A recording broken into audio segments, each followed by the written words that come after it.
설 연휴가 끝나는 것이 그리 아쉽지 않았던 단 한 가지 이유가 있다면 바로 연휴 기간 동안 급등한 미국 증시 때문일 것 같습니다. 4거래일 연속 상승한 미국 증시 상승분을 국내 상장 미국 ETF들이 단 하루에 반영한다는 생각에 설레었던 분들 많으실 것 같은데요. 정작 2월 3일 국내 상장 미국 ETF들 상승폭이 생각보다 낮았죠. 오늘은 그 이유에 대해서 정리해 보려고 합니다. 우리나라는 설 연휴 전에 1월 28일 장을 마감을 했죠. 그리고 이날 국내 상장 미국 ETF들은 현지 시각 기준으로 27일, 그러니까 한국 시각 기준으로는 27일에서 28일로 넘어가는 그 새벽 종가를 반영하게 됩니다. 한국 시각 기준으로는요, 28일에서 29일로 넘어가는 그날부터 2월 2일 종가의 등락이 2월 3일 국내 상장 ETF에 반영이 되게 되는 겁니다. 28일, 31일, 그리고 1일, 2일까지 무려 4영업일 등락이 하루 만에 반영이 되게 되는 거죠. 국내 투자자분들이 많이 보유하고 계신 국내 상장 주요 미국 ETF들의 기초지수 해당 기간 동안의 등락률을 보면요. 먼저 S&P 500이 6%가 올랐고요. 나스닥 100이 8% 가까이 올랐습니다. 필라델피아 반도체 지수는 두 자릿수 상승을 기록을 했고 타이거 미국 탑10의 기초지수죠. INDXX US테크 탑10 역시 9% 상승했습니다. 나스닥에게는 그 어느 때보다 중요한 실적 시즌이 이어지고 있는데요. 설 연휴 전에 마이크로소프트가 양호한 스타트를 끊었죠. 애플에 이어서 구글 역시 괜찮은 실적을 발표를 했고요. 특히 비메모리 반도체 종목인 AMD가 시장 컨센서스를 상회하는 실적을 발표를 함으로써 반도체 관련 주들의 동반 상승을 이끌었습니다. 구글은요, 실적도 실적이지만 20대 1 주식 분할까지 발표를 하면서 4영업일 동안 무려 15%가 올랐습니다. 그야말로 설 연휴 기간 동안 애플과 구글이 미국 증시뿐만 아니라 글로벌 증시를 살렸는데요. 2월 3일 국내 상장된 관련 ETF들 반등폭이요, 여기에 훨씬 못 미쳤습니다. S&P 500이나 나스닥 100뿐만 아니라 타이거 미국 필라델피아 반도체 나스닥, 그리고 타이거 미국 테크 탑10도 상승률이 기초지수 상승률에 훨씬 못 미치는 것을 보실 수가 있죠. 이 자료에는 타이거 S&P 500과 타이거 나스닥 100을 가져다 넣었는데요. 실제로 코덱스나 킨덱스, KB스타와 같은 타사의 미국 대표 지수형 ETF들 역시나 이 정도 수준인 것을 확인하실 수가 있을 겁니다. 이렇게 나란히 놓고 보면 더 비교가 확실하게 되시죠. 분명 S&P 500보다 나스닥 100이 2%포인트 가까이 더 많이 올랐는데 실제로 거의 비슷한 상승률을 보인 것도 굉장히 의문스럽고, 심지어 미국 테크 탑10 같은 경우는 기초지수 상승분의 절반에도 미치지 못하는 것을 확인하실 수가 있습니다. 왜 이럴까요? 바로 선물의 영향입니다. 한국 시각으로요, 오전 6시가 되면 미국 장 마감과 함께 S&P 500, 나스닥 100 등락률이 결정이 되죠. 그런데 국내 상장 미국 ETF들은요, 우리 시각으로 오전 6시에 결정된 종가를 그대로 반영하는 것이 아니라 선물 시장에 영향을 받습니다. 그런데 이 선물 시장의 거래 시간을 보시면 24시간 거의 돌아간다고 보시면 돼요. 미국 장 마감 이후에 한국에서 ETF가 거래되는 시간에도 이 선물이 거래가 되기 때문에 이 선물의 등락이 국내 상장 미국 ETF들 가격에 영향을 주게 되는 거죠. 미국 시장 장 마감 후에요, 선물 지수가 급락 또는 급등하는 날이 많지는 않습니다.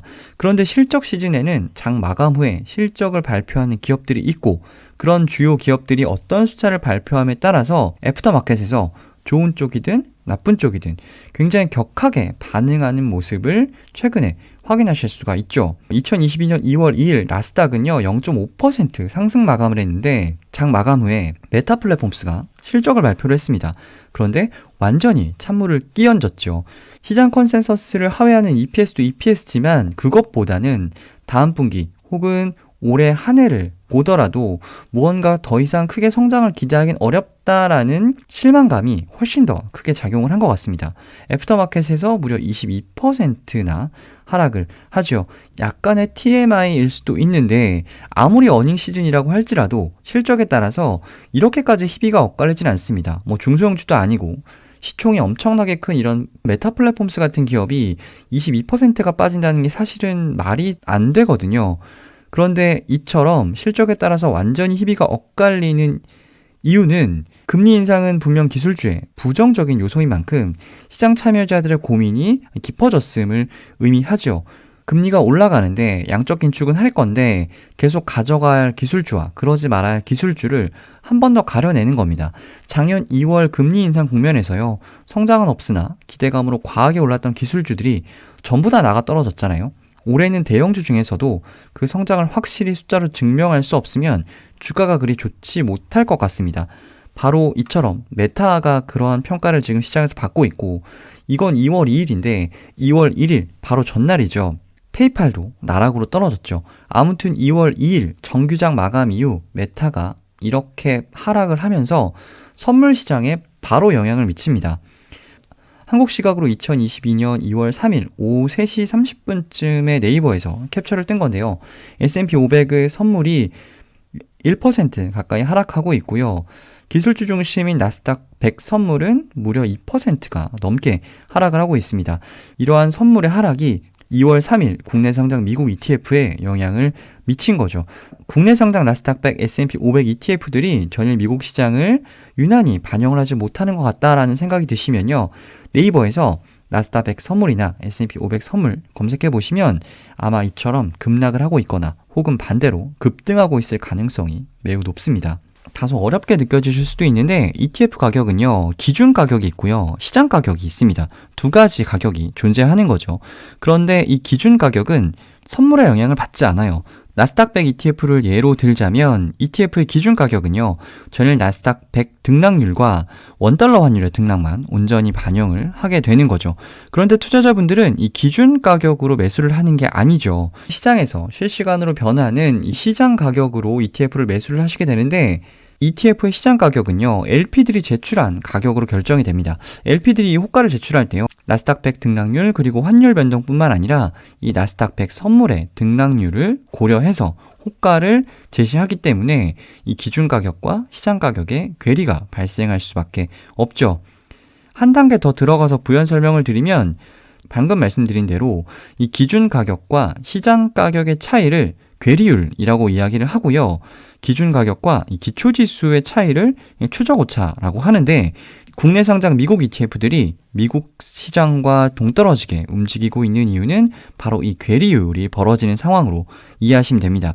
패시브 ETF가 추적오차가 벌어진다라고 하시면 그건 운용사가 운용을 잘못하고 있다란 얘기인데요. 괴리율은 ETF 운용과는 전혀 무관한 사안입니다.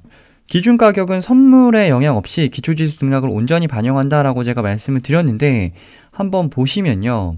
아까 제가 앞에서 보여드린 대로 4거래일 동안의 기초지수 등락이 이러했잖아요. 보시면 나스닥 100 8% 가까이 올랐는데 실제로 타이거 미국 나스닥 100 같은 경우 정작 시장에서는 4.4%밖에 못 올랐지만 기준 가격은 8% 정도 올랐습니다.